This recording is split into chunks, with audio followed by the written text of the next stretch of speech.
অবশেষে ঘরে ফেরা। বাংলাদেশ থেকে ভারতে ফিরলেন 10 বছর আগে নিখোঁজ হয়ে যাওয়া ওড়িশার মানসিকভাবে ভারসাম্যহীন যুবক। 10 বছর আগে হঠাৎ করে নিখোঁজ হয়ে যান ভারতের ওড়িশার ময়ূরভঞ্জ জেলার জগন্নাথপুর গ্রামের মানসিকভাবে ভারসাম্যহীন আদিবাসী যুবক সুদাম হেমব্রম। বয়স তখন ছিল তার 30-এর কোঠায়। এদিক ওদিক খুঁজেও পরিবার কোনোভাবেই তার হদিশ পায়নি। স্থানীয় থানাতেও অভিযোগ জানানো হয়। এরপর কেটে যায় 10-10টা বছর। আর তারপর এই সমস্ত কিছুর পর সুদাম আবার ফিরে এলেন। কি বলছেন সুদাম, ফিরে এসে কেমন লাগছে তার, শোনাবো তার কথা। नाम क्या है? सुदाम हेम्ब्रम। बाबा का नाम क्या है? ईश्वर हेम्ब्रम। अब हो गए थे कहाँ से? बहुत दिन रास्ते से हाँ, कौन सा बॉर्डर से? यहाँ से पेट्राबुल से? सही डाल। अब कहाँ गए थे आप? काम कर रहे थे सड़क पर। बांग्लादेश।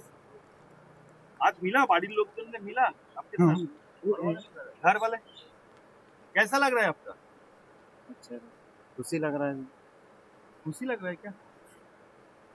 अब कैसा लग रहा है अभी परिवार को मिलने के बाद? परिवार के पास तो बहुत लग रहा है। अच्छा लगा से वो बोल रहे हैं। देखा घर वालों को देखा? वो आपका कौन होता है? ये कौन है? कौन है वो? सुभाष सुभाष हेम्ब्रम। अच्छा लग रहा है। हाँ। आपको सुभाष हेम्ब्रम भतीजा को देखने के बाद कैसा लग रहा है आपको? না এমনকে পাই কি সুভাষ হেম্ব্রমকে পাই কি ভালো লাগছে। চলতি বছরের 20 অক্টোবর বাংলাদেশের চাপাই নবাবগঞ্জের স্বেচ্ছাসেবী সংস্থার সামাজিক সহায়তা কেন্দ্রের সদস্যরা মানসিকভাবে ভারসাম্যহীন এই যুবক সুদামকে বাংলাদেশের চাপাই নবাবগঞ্জ এলাকায় ঘোরাঘুরি করতে দেখে তাকে জিজ্ঞাসাবাদ করলে তার মুখ থেকে ওড়িয়া উচ্চারণে জয় জগন্নাথ শুনতে পান। এতেই চাপাই নবাবগঞ্জের স্বেচ্ছাসেবী সংস্থা মানবিক সহায়তা স্বেচ্ছাসেবক টিমের প্রতিষ্ঠাতা সভাপতি মোহাম্মদ আব্দুল গনির ফটুর মনে করেছিলেন যে মানসিকভাবে ভারসাম্যহীন ওই ব্যক্তি ওড়িশার বাসিন্দা হতে পারে। বনগাঁ পঞ্চায়েত সমিতির কর্মাধ্যক্ষ তিনিও খুব খুশি তিনি ফিরে এসেছেন বলে। আর প্রসেনজিৎ ঘোষ তিনি পরিষ্কার জানাচ্ছেন যে এইভাবে পরিবারের পাশে কিন্তু সকলেই থাকবে। শোনাবো আপনাদের প্রসেনজিৎ ঘোষের কথা।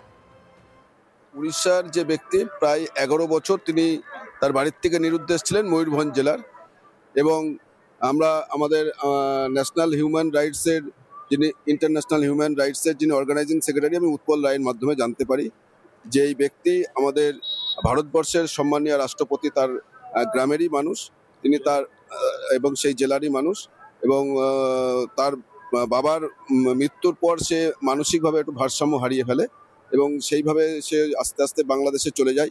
পরে হ্যাম রেডিওর মাধ্যমে উৎপল বাবু তিনি প্রচেষ্টা করে এবং বিভিন্ন ভারত সরকার বাংলাদেশ সরকারের বিভিন্ন দপ্তর বিভিন্ন আধিকারিক হাই কমিশনের সমস্ত রকম যোগাযোগ করে আজকে উনি ফিরছেন। উনি আমাকে জানিয়েছেন আমরা স্থানীয় মানুষ হিসেবে আমরা তাদের সাথে আছি এবং তার পরিবারের মানুষ যে এত খুশি, এই খুশিতে আমরা সকলেই খুশি। বাংলাদেশের ওই সংস্থার পক্ষ থেকে যোগাযোগ করা হয় পশ্চিমবঙ্গ হ্যাম রেডিও ওয়েস্ট বেঙ্গল রেডিও ক্লাবের সঙ্গে। ওয়েস্ট বেঙ্গল রেডিও ক্লাবের সম্পাদক অম্বরেশ নাগ বিশ্বাসকে সুদামের 2টি ছবি পাঠিয়ে দেওয়া হয় তাকে চেনার জন্য।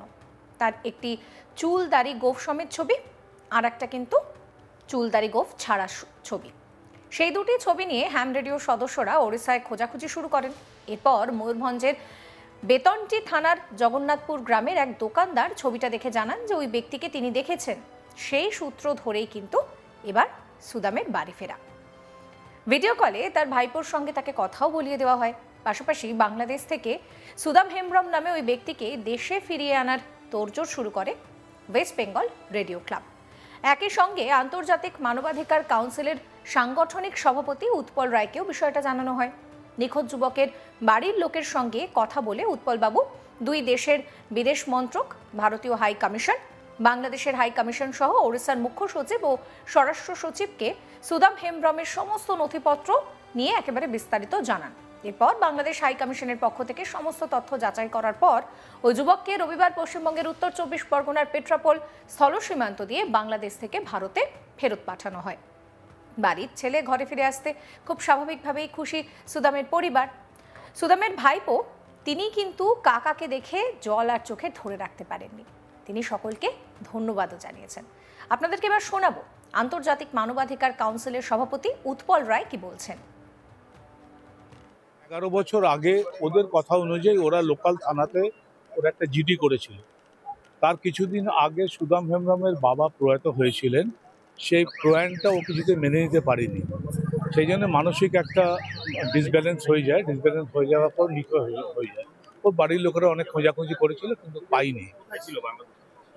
গত 24শে অক্টোবর 2025-এ ওয়েস্ট বেঙ্গল হ্যাম রেডিও মারফত আমি জানতে পারি যে ও আছে বাংলাদেশের চাঁপাইনবাবগঞ্জে। সেখান থেকে ওনাকে আজকে ভারত সরকার, উড়িষ্যা সরকার, তারপর বাংলাদেশ গভর্নমেন্ট, 145 ব্যাটালিয়ন বিএসএফ প্রত্যেকের সহযোগিতা আজকে আপনাদের চোখের সামনে ওকে ফিরিয়ে নিয়ে যাবে। খুব ভালো লাগছে, ওর পরিবারের মুখে হাসি দেখে আরো ভালো লাগছে। কবে জানতে পারলে, মানে আপনাকে নোটিশটা কবে পাঠানো হলো যে আপনি ফিরিয়ে আনতে হবে? আমাকে অফিসিয়ালি জানিয়েছে আমাকে 4 ডিসেম্বর 2025 ইন্ডিয়ান হাই কমিশন থেকে। তারপর আজকে নিয়ে এলাম আপনাদের সামনে। খুব ভালো লাগছে যে এটা একটা ভালো কাজ, মানে একটা প্রতিবেশী রাজ্য পরিবারের হাতে তুলে দিতে আরো ভালো লাগছে স্বাভাবিক। আপনারা এরকম একটা কাজ, একটা মানসিক ভারসাম্য তৈরি করছেন একটা রাজ্য, কোন রাজ্যের রাষ্ট্রপতি গ্রামের বাসিন্দা নাকি বলবেন? অ্যাকচুয়ালি আপনারা হয়তো অনেকেই জানেন যে ভারতের রাষ্ট্রপতি শ্রীমতী দ্রৌপদী মুর্মু উড়িষ্যার ময়ূরভঞ্জ জেলারই মানুষ।